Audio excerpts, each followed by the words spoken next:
we go. So, TANC Conference Primer, Guest Writer General. I wrote this article in 2013. It's a long one. I think it's 8,000 words, something like that. It was a long one. Highly recommend over the course of the day, if you want to follow along with what we're doing here. I'm going to make some reference to it later. But understanding the full context of what I'm going to say will help you a lot to understand the big picture that we're talking about here. Awesome. Thanks, Andy. Go ahead and fire up my slides. So, yes, I am John Immel. Most of you who are familiar with TANC know me. I have been here since 2012. And yes, Paul has asked me to redo my first TANC session like every year since.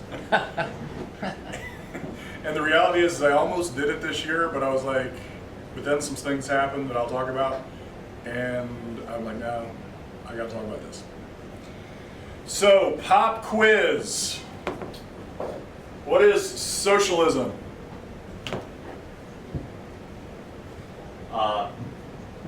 It's a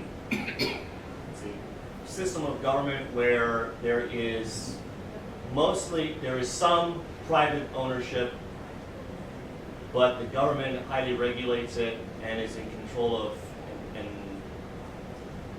usually confiscates most of the wealth in an attempt to redistribute it fairly among everybody. But it does allow some private ownership. So some private ownership with this place over here where government somehow redistributes what they take from the people, yeah? Yeah. Anybody else? Anything else? So first answer, pretty close to what I came up with. This is, you could do this Google search with the best of them. You're going to get this in the top 5 results. Some variation of what we're going to talk about here. A political economic theory of social organization, which advocates the means of production, distribution, and exchange should be owned or regulated by the community as a whole. Another possibility is, answer 2, a Marxist theory. Socialism is a transitional social state between the overthrow of capitalism and the realization of communism. So, the reason I wanted you to see these things is because I think people tend to presume, is my hand too high? I think people tend to presume this is really what most people think of socialism. A compromise between capitalism and communism. That somehow it's kind of this middle state, and of course if you take Marx at his word, he thought that this would be a middle state. But I want you to understand that socialism concedes the fundamental premise that the community is really the holder of property. Generally, the community holds property, and that which means it owns you and your production. Now, its absolute expression is communism. And unfortunately, far too many people think it is a compromise between capitalism and communism, when in actual fact, it is merely one minor stage prior to the full communist expression, which is basically the state, the community, owns absolutely everything. John, by community, we really mean state, don't we? Well, and this is exactly the problem with it, because the only way for the community to own it is to steal it.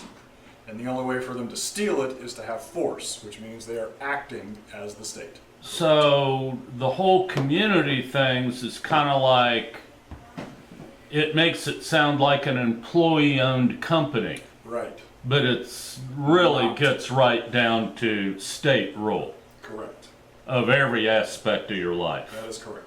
So the whole community thing is a socialist deceptive nuance. We're going to talk about that very thing very shortly. Okay. That's Because exactly there is right. no such thing as the people. It is this, even though the state is the people. Right. There's no such thing as community. There's no such thing as society. Right. That is correct. It is the state. And there's no such thing as the People's Republic of China. No, there is no such thing. There is only Xi Jinping who is responsible for owning it all. Right. So, John, two things. I do need to put a disclaimer. I have a massive headache, so if I look out of it and I'm slow today, it's because of that. So just so you know. John, why in the world are you talking about socialism at a TANC conference? Well, here's why. This year's catalyst. Now, I have addressed the issues of socialism, communism in previous sessions. We talked about the rise of socialism in National Socialist Germany and the church's specific relationship to that rise, its specific commitment to it, because of the resistance of any of, well, Jews who were basically capitalists who had money. This is a common theme and has been a historically dominant theme in Christianity. And it is rising, roaring to the forefront, and it's very scary. It's getting more scary. This year's catalyst came, it started with this Facebook post up here from Ta Burr. It's a sub-discussion on Facebook, examining Calvinism. I comment and read there on occasion. I'm going to talk about him here more in a minute. But of course, these are two very popular advocates, and why I deliberately picked her, AOC. This Cortez is a true believer. She is a true socialist believer. And she is overtly advocating a socialist organization for America. But the one that's more insidious is our beloved former governor, John Kasich.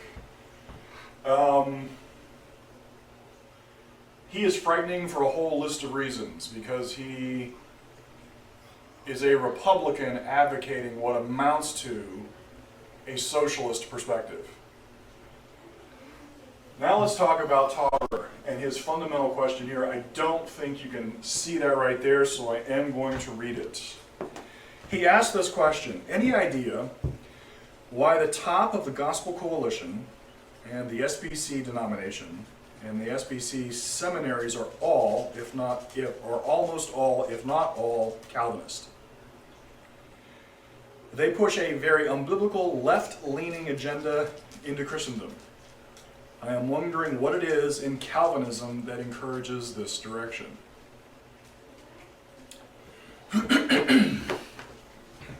I answered that question, and ultimately my answer got posted on Paul's Passing Thoughts. You can go out and read it. Once I wrote it, in retrospect, there are a lot of things I wish I had added, which is what inspired me to talk about it here. The next thing that happened that has me concerned, or has me very concerned, is, I don't know if you guys know it or not, I moved to Denver. One of the best moves I have ever made. Love Denver. Don't come. You won't want to go back. Denver's beautiful. And it's crazy because historically, particularly being in the West, you would think that Denver would be a very right-leaning, conservative state. Not so much. So, two things happened to me. I've been building my life there. And one of the things that I started doing relentlessly for my new business was networking. And I went to a networking event, and the ostensible title of this networking event was business development. It was a guy who was basically in the business of, he was a business coach, he was selling individuals business coaching, and so forth. And I went, and I get into this meeting, and there are 60 some odd people there, big auditorium. And in the first 30 seconds of opening up, he says to me, or he says generally to the room, I want every Trump-loving, wall-loving MFer to get out. When he said it, I actually wasn't sure he was being serious. I couldn't understand. I thought it was a prelude to a joke, a bad one, but a joke.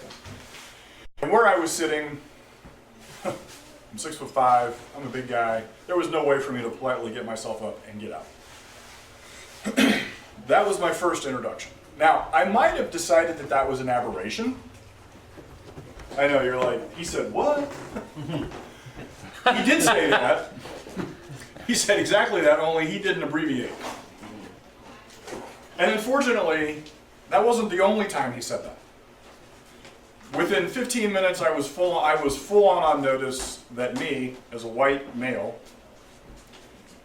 I was not considered one of his target audience, and he didn't care. And he considered himself, he said this repeatedly, that he was a social justice warrior. How this actually goes into business development and business creation, I don't know. To this minute, I don't understand. Obviously, I didn't use this guy for my business development.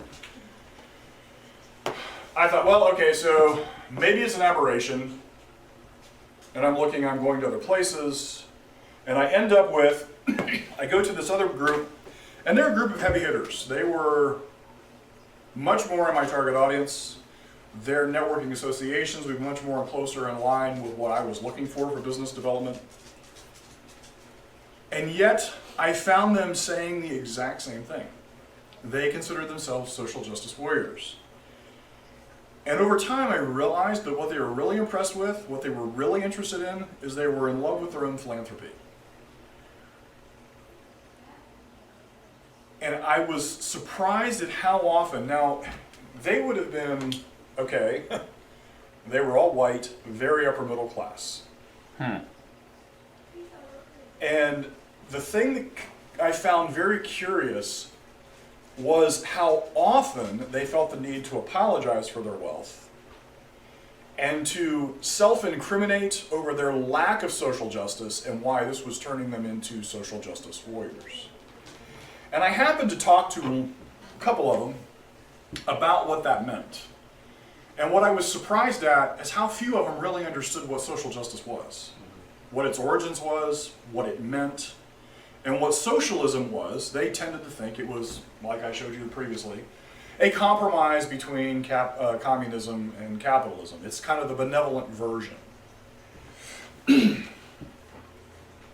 Needless to say, actually no, I should probably point it out, I didn't join this group either. So then the question is, what is social justice?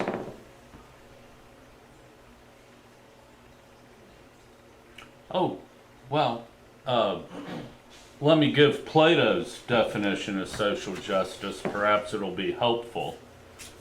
Social justice is obedience to whatever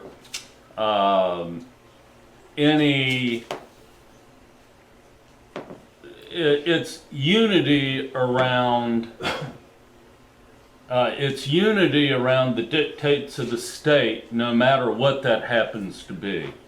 Plato defines social justice as a unity around any given philosophy. Okay. Okay? Go ahead. Andy, go ahead.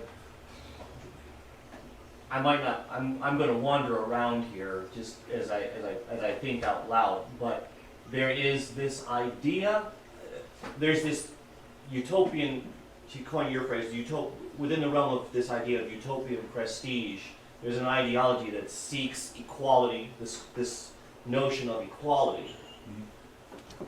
But because individuals being who they are, certain individuals naturally are going to be better producers than others. Mm-hmm. So they want to somehow conflate production, or they want to somehow conflate this notion of human value and equality with production, or what you have or don't have. And so the fact that there are certain groups of people that are somehow perceived to have an advantage over others, that is an injustice. And so in an attempt to level the playing field, we have to make things just and level this playing field so that everybody has this notion of equality. That's pretty good. Justice in terms of distribution of wealth, opportunities, and privilege within a society. The quote attached to this is, individuality gives way to the struggle for social justice. The subordination of the individual to the social collective. Social justice is a political and philosophical concept which holds that all people should be equal, all should have equal access to wealth, health, well-being, justice, and opportunity. Fairness. Fairness. The concept of social justice has often referred to the process of ensuring the individuals fulfill their roles in society and receive what is their due from society. notice that the individual is subordinate to society, and that other people are given their due. So this is exactly what Andy was saying, that individuals, in a quest for equality, individuals are redistributed, and it is their just right. It is their right to have these things in equal measure.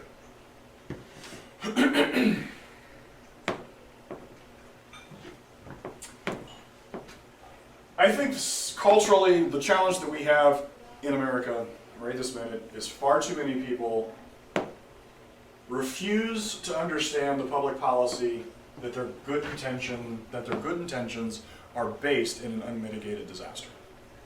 So here's the thing. The first guy, he was a true believer. The first business developer guy that I met out in Denver, the one that told me that Trump lover, wall lover people should get out. He was a true believer. He knew exactly what he was talking about. The thing that concerned me more than anything else was the second group, the second networking group. Because those people were very impressed with their own philanthropy. They thought they were being generous. And they thought that their sense of compassion for the underprivileged was a measure of their compassion. But what they failed to grasp is the practical application of the way they were framing the issue of their compassion. The second problem we have in America is our current thought leaders have failed to offer an unapologetic defense of individual liberty and its corollary, capitalism. And this is crucial. Americans like to talk about being free, but if you say to them, defend for me capitalism, most of them can't do it. Here's another Denver story. So I moved to Denver, it's been about a year and a few months by now. And I am a political creature. I tend to follow politics. I tend to follow the names and faces of politics. But I was new to the Colorado political spectrum. I didn't know who the players were. I moved there 3 months before our last election cycle. And for 3 months, I could not distinguish the Democrat and Republican candidate for governor by any of the advertisements that I saw. And that's not uncommon just because just prior to an election, most of the kinds of advertisements that are on are usually some form of personal attack. And it wasn't until I heard the Democrat advocating basically his social justice policies that I understood who exactly was going to be the Democrat candidate. And the moment I realized that I couldn't tell the distinction between the Republican and Democrat candidate, and the Democrat candidate was an overt socialist Democrat of the Bernie Sanders ilk, I was furious. If you can't, as a Republican, differentiate yourself by defending capitalism fundamentally, how can you possibly hope to win an election in what is ostensibly a reasonably conservative state? Now, I had some time, I ended up going downtown and the state capitol right there in Denver, and I ended up talking to one of the representatives that was there on Capitol Hill, or on right there in their governing center right there, I can't think of where it's at. And he started to tell me that the reason they lost the election was because people didn't like Trump. They thought Trump was mean, and so they decided to vote for this Democratic socialist. And I told him, I said, that's crazy. I said, your Republican candidate could not defend capitalism. He couldn't distinguish himself because he could not come out and successfully rebut democratic socialism. It didn't have anything to do with whether or not Trump is mean. It had everything to do with the fact that ideologically you're bankrupt. And this is exactly the second part of our issue here. Our current thought leaders have failed to unapologetically defend individual liberty. And individual liberty is the right to trade values without anybody else in that equation. I do not have a moral obligation to ask anybody else's opinion or permission to exchange values. And the work product that I have is mine. It's not yours, and you're not entitled to it. Which means it's corollary individual liberty. You can't get to freedom. You can't get to freedom without capitalism, which is effectively private property. My right to be free is directly related to my right to own my own stuff. So if I want to go home and play with my ball by myself, I can do that. The government doesn't have the right to take my stuff. And it's for this reason that I believe we are sitting in a very precarious place in American history. I have said this in many prior TANC conferences. You cannot abandon the principles that founded America and hope to keep the freedom, liberties, and prosperity that are the result. It's not possible.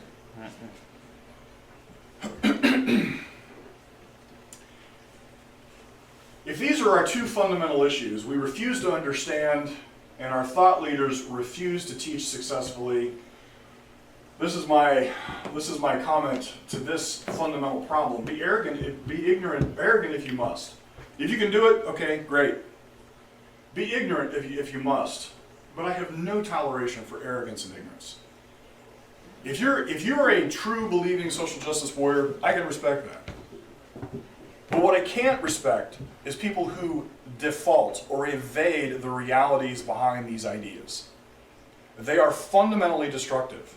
In every instance that they have been initiated, they destroy the people, the society, the economy. Absolutely.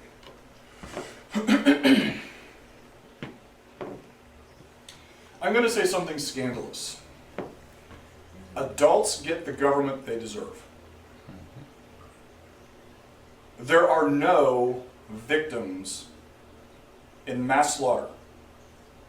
There are no victims in the world's tyrannies.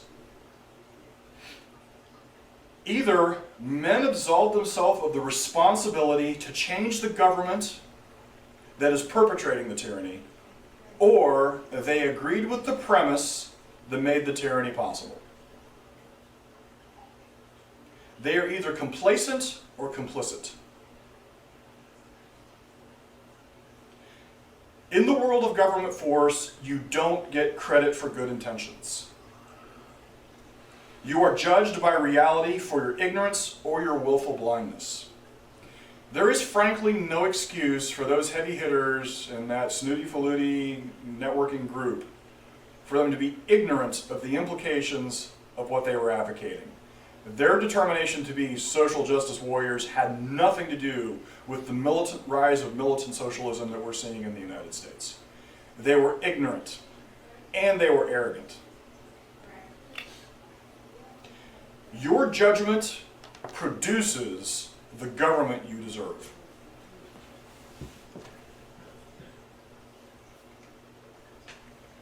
And here's the problem with principles, and here is why the second networking group I found much more concerning. Actually, I was so concerned about, after I'd had my interaction, I actually called a friend and said, look dude, I don't know what to do. Because I've just moved here, I'm trying to build a business here, and if Colorado is going to effectively go the way of California, well, we need to get out now. The socialist movement in California has wrecked that state almost beyond recognition. And anytime I hear someone say that someone is deserving, someone who has not worked, has not produced, is somehow deserving of a better chance in life, and then therefore those who have better things have a moral obligation to give back, they've conceded the fundamental premise. The premise being that non-producers have just as much right to substance as the people who produced it. So if man is morally required to give a dime to the needs of others, it is morally required to give every dime to the needs of others.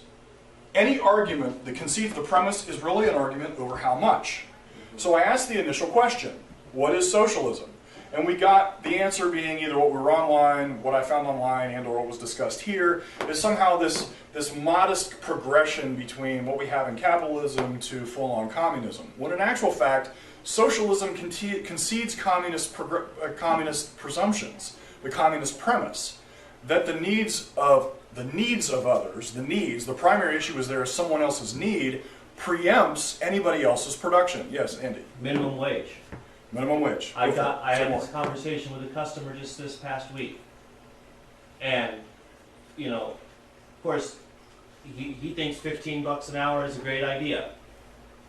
And I said, well, for one thing, I said, you don't understand, I said, for one thing, you don't understand how to run a business. I said, you don't determine, wages are not determined by the value of the individual. Wages are determined by the value of the job, for one thing. Second of all, if there's, and then he throws in this, this, you know, the buzzword, this living wage idea. I was like, what does that even mean? What is a living wage, and who gets to decide that? I said, and then thirdly, if $15 an hour is so good, why stop at 15? Right. Why are you stopping at 15? You know, why not 20? Why not $30 an hour? Or like you said, why not give them everything? Right.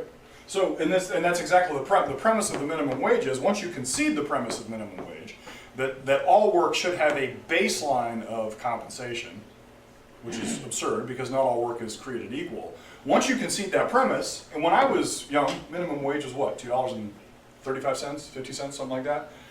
We're at $7 plus. Now we're having open discussions, political discussions, that minimum wage should be $15 or $20.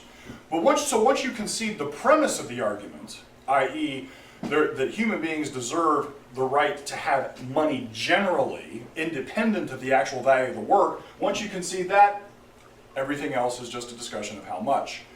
Which is why the moment we start to talk about redistributing wealth, redistributing work capital, once you concede the premise that it's right to satisfy other people's needs, the conversation is only how much are we going to give. We start with a dime and we end up being responsible for every dime. And what would stop, inherent in the idiocy of it is the questions that arise not only why stop at $15 an hour, why stop with any given career? Right? Why is this push for minimum wage only a discussion about in the realm of the little people? Right. Okay. Aren't they therefore, isn't their work, whatever it is, whether flipping burgers at Burger King or anything else, the same value of that as a brain surgeon? What makes the brain surgeon better? And you can only hope it doesn't work because of what I hear nurse aides say. Oh, I mean, even hardcore liberal nurse aides will say, oh, so some guy standing at the French fryer at McDonald's makes what we make as a nurse aide? Really? Okay. You can only hope that happens enough to where it won't stand. You can hope. However, history shows that the exact opposite is true, and that's what is so concerning.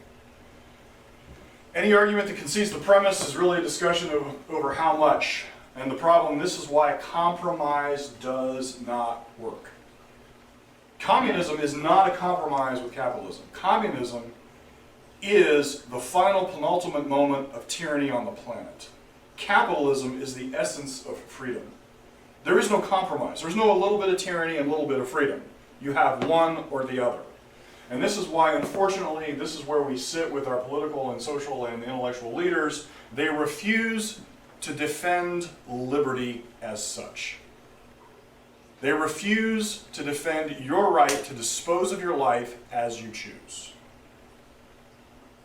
And unfortunately, in our modern age, one of the leading intellectual teachers of our culture is the church.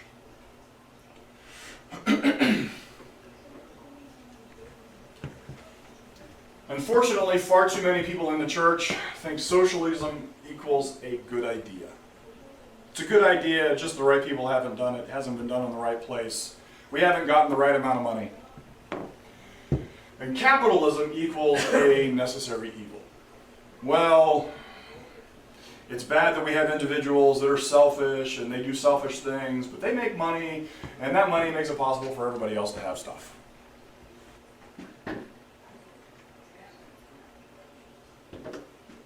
I have said this in every TANC conference, I think, since the beginning. And I know some of you have already seen it, but repetition is the mother of learning. And this is the Gospel according to John Immel, and it explains why we are seeing this happen again and again and again. All people act logically from their assumptions. It does not matter how inconsistent the ideas or insane the rationale, they will act until the logic is fulfilled. And therefore, when you see masses of people saying that taking the same destructive actions, find the assumptions, and you will find the cause. Now, I know Paul has been asking me to do my full presentation teaching on this from 2012. But you guys, if you're uninitiated, you need to see this, so I'm going to give a brief discussion of what I told in full detail in 2012.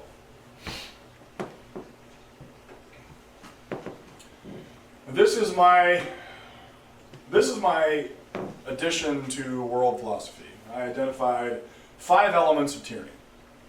You will find these elements, these arguments, in all forms of tyranny. I don't care what name it goes by. At the root, the founding ideas are these 5 elements: the abolition of ambition, universal guilt, dictated good, incompetent masses, and collective conformity.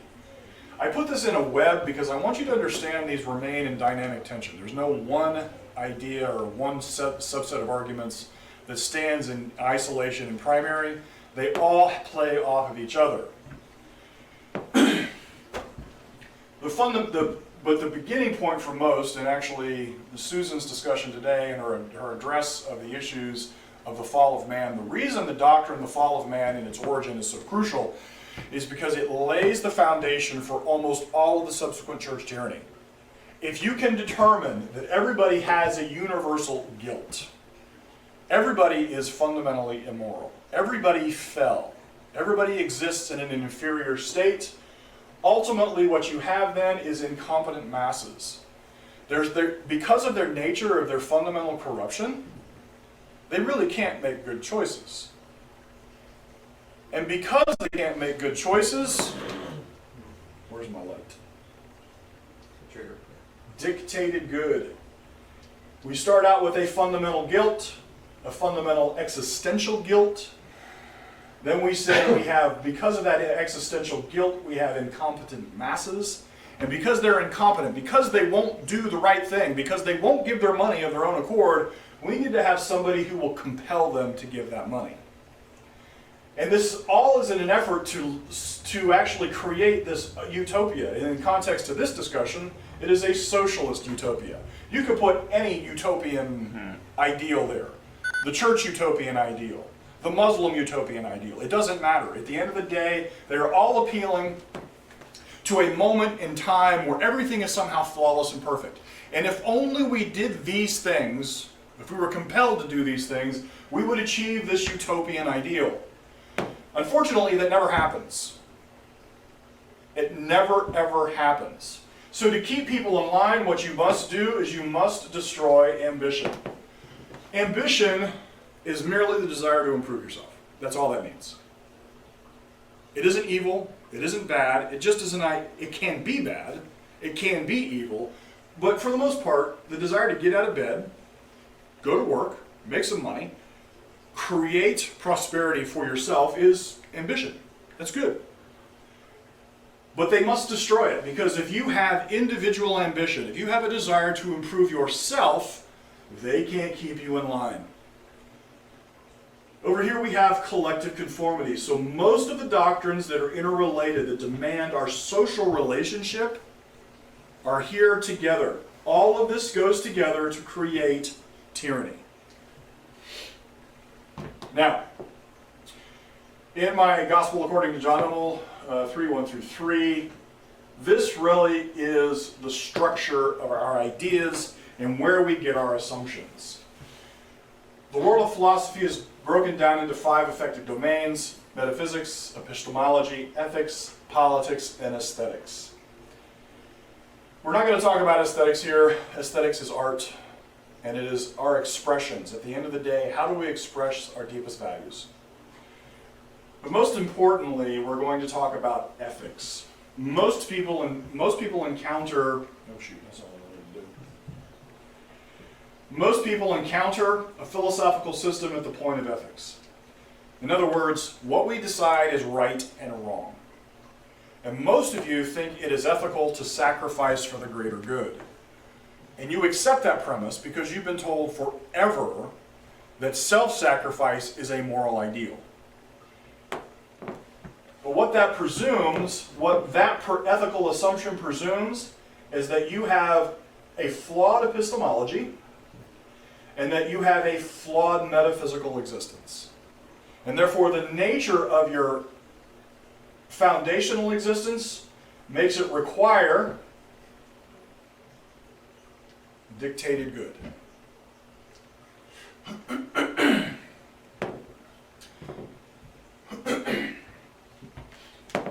And then, of course, the next step of ethics is how do we interact with other individuals? So we start with our metaphysical premise. This is what produces our epistemological understanding. This is what defines or shapes our ethics, and our ethics ultimately create our politics. So if you believe man is fundamentally incompetent here, that means he can't really think or know anything right here. That means he doesn't act morally here, which means he needs somebody in a seat of power to compel you to do the right thing. Susan, earlier today, what did she talk about? She talked about how Origins basically decided that the nature of your fallenness, the greater your fall, the more corrupt your physical form. And as you went through this stage of evolution back into righteousness, you returned to this ideal state. Well, that metaphysical assumption here is what determined that there should be a select few group of individuals that would rule over these corrupt masses, right? You see this process over and over and over. I can, within minutes of identifying somebody's politics, know what their ethics is, know what that implies about their epistemology, and what that means about their metaphysics. Once you understand that it's bidirectional, I can start anywhere on that evolution. I can do exactly what I said here.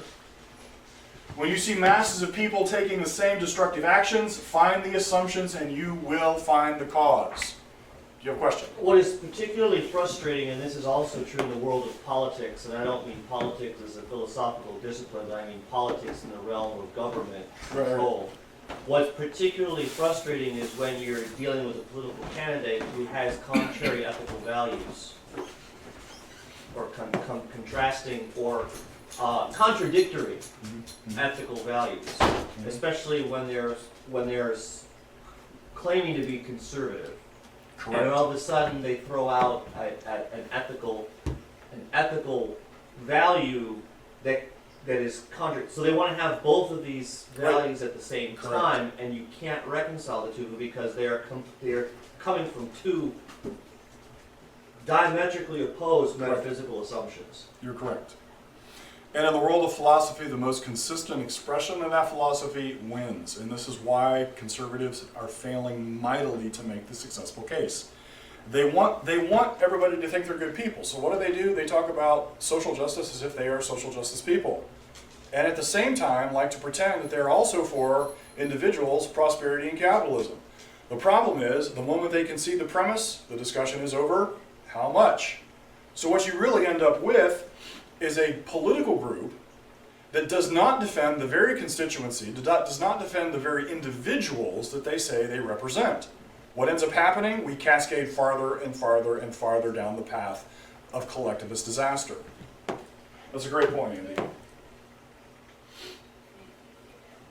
So now, once you understand that metaphysics is the nature of our existence, how we know what we know is epistemology, how we value what we know is ethics, and how we interact with people is politics. Once you understand that as a progression, then it becomes very easy to understand how people define their own worldviews. We start with the metaphysical premise. You are a sinner. What does that imply about your epistemology? It is flawed. What does that mean? The ethical standard is you need to be compelled to do moral action. What does that require? That requires a dictatorial political power. Principle restated. Foundational assumption determines how effective man is at understanding the world, which defines his moral values, which prescribes government force. If you can understand this progression, you can unravel where people are and what they believe in minutes. Faster than that. Seconds? Yeah. Yeah. It's amazing. It's amazing how fast you can peg somebody right away once you understand that. Yep. The trick is trying to explain to others, because to them it seems like you've just made this leap, but they don't understand. It's like, it's taken me years to understand how this works, and it's like the more you do it, the better you get at it, and you can peg somebody almost instantaneously. Yes, you can. And then when you try to explain this to your family, friends, family, whatever, they're just like, dude, where'd that come from? Yeah, that is a challenge. And that's why I am seriously hoping that more thought leaders will identify this, see this, and rip it off and expand it.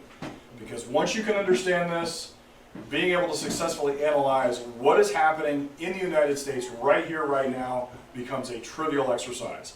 And it also explains what the answer to the puzzle is.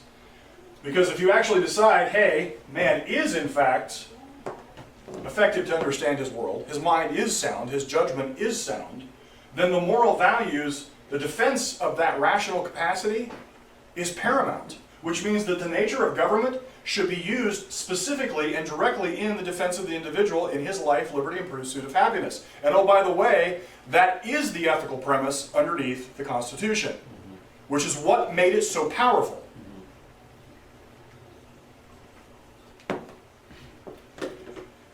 Be arrogant if you must, be ignorant if you must, but don't be arrogant and ignorant. Socialist utopias and the people who advocate socialist utopias in part, in minute measures, or in full, total social justice warrior efforts are destroying freedom. There is no compromise. It all ends up the same way, and its linchpin is altruism. And that is the fundamental ethical premise that you have a moral obligation to sacrifice yourself for the greater good.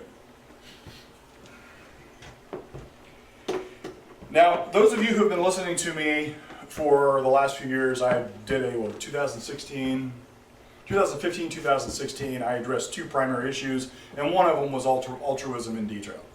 Now, the problem is that far too many people think that altruism is really compassion. It's another word for compassion. It is not. And in actual fact, altruism, the moment you presume that my primary ethical responsibility is to sacrifice myself, independent of any value, we're no longer talking about compassion. We're talking about destruction for the sake of destruction. And it is a crucial, crucial distinction. In actual fact, I cannot be compassionate unless it is my stuff to give freely. If I don't absolutely own the product of my life and the product of my work, I can't be compassionate. There is no such thing as another entity out here compelling me to give away what I have in the name of compassion. And it is a crucial, crucial distinction. The lever point that is being used to establish this socialist utopian dictatorship, it's not a utopia, the thing that is making that possible is the premise that you should be compelled by government force to make that happen. When you're being asked to be altruistic, you're being asked to sacrifice a value for the sake of itself. And this is the fundamental disaster that is on the horizon for America. My last year in Denver, and the social climate of Denver, mostly because a lot of the people that destroyed California, after they destroyed it, they decided to sell what they had in California and hightail it to the next best place, the best kept secret on the planet. That's what they did, and so they brought their disastrous politics with them. Right. And you couple that with the fact that in our current country, our intelligentsia our thought leaders are largely church denominations, church leaders and church thinkers, the fact of the matter is that most people are still getting a steady diet of why socialism and social justice and all its various names are good. It is not. And we're going to now discuss, the rest of this conference is going to be used to address why Calvinism and Calvinist movements lean so far left. And my premise is that they don't lean left, and they are effectively the foundations of leftist ideology. Thank you very much.